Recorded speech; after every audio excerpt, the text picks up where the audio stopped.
Hi everyone, in this video I am on page 15 of the practice set, but I've also got page 10 of the notes here so that I can look at this table of values to answer number 60, 61, and 62.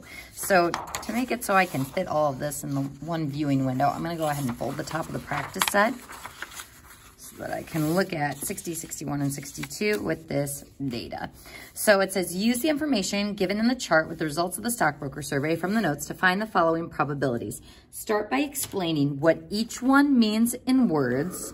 So that's part one. And then use the conditional probability formula. And again, folks, I don't care if you actually use the formula, just make sure you are narrowing your denominator using that given information. So let's go ahead and look at number 60. It looks like I can zoom in a little bit here.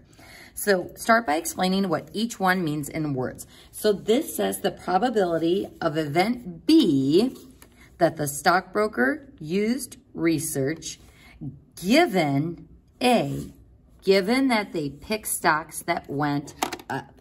So remember, whatever comes after that vertical line is your given. So I'm going to state that this is the probability, because that's the P part of this expression, the probability that the broker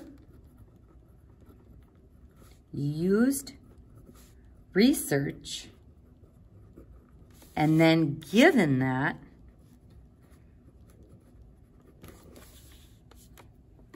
they pick stocks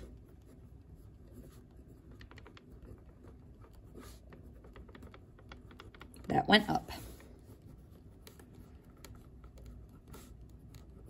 So that's the first part about this question, is answering what does this mean in words. The probability that the broker used research, given that they picked stocks that went up. So again, that's event A. And then event B is that they used research. So the second part of the question is use the conditional probability formula, or just find the probability. So we use our given to become our denominator. So given that they pick stocks that went up, we're going to use that total from the stocks that went up category, which would be 60. Now, out of that category, the probability that they used research, that would be 30 out of those 60. And 30 out of 60 simplifies to be a good old 1/2. And that would be our simplified probability. So careful on the next couple because you are using complementary events here. So complement of A, that they didn't pick stocks that went up, given that they used research. So make sure that you are stating what it means in words first and then stating the probability. Now, the last problems that we're going to be covering from the practice set together are 63, 64, 65, and 66 down at the bottom. So it says, decide whether each of the following pairs of events are dependent together or independent, all alone, no overlap or intersection. And again, this wasn't something explicitly stated in the notes, which is why we're going to be covering it together. This is not to be confused with mutually exclusive. Dependent and independent is more like X and Y variables in an equation. So Y is dependent on X versus independent, something like time, operates all on its own. So looking at number 63, it says a red and a green die are rolled. A is the event that the red die comes up even, and B is the event that the green die comes up even. Is how those two dice come up with a number dependent on each other? No, they are two independent probabilities. So 63 would be independent.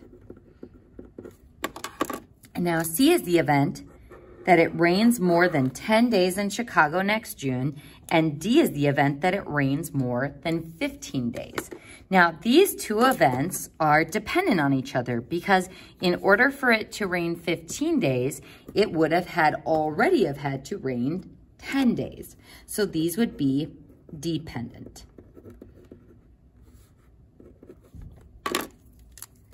For 65, E is the event that a resident of Texas lives in Dallas, and F is the event that a resident of Texas lives in either Dallas or Houston. So these events are dependent on each other because Dallas is in Texas and Dallas and Houston are in Texas. So those can be related and they are dependent.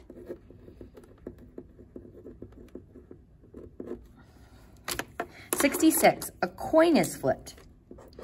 G is the event that today is Tuesday.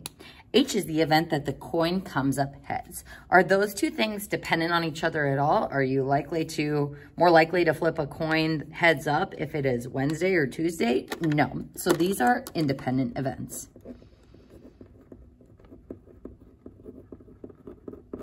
This pen is running out.